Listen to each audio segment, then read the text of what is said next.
এখানে কি করছো ভাই? এই তো ভাই বন্ধুদের জন্য অপেক্ষা করছি ভাই। তো এই গাড়ি এর আগে তো কোনোদিন দেখিনি, তো গাড়িগুলোর নাম কি গো ভাই? কোনটা ভাই, কালাটা না লালটা?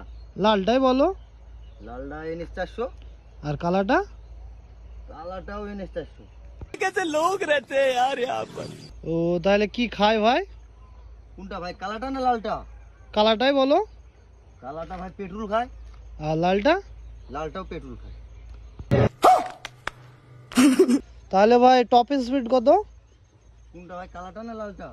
তুমি লালটাই বলো। লালটা 180, আর কালাটা? কালাটাও 180। তাহলে ভাই কোম্পানি এক, তেল এক, আবার টপ স্পিড এক, তাহলে আলাদা বলার কারণ কি? কারণ হচ্ছে মানে লালটা আমার তাহলে কালাটা? আর কালাটাও আমার।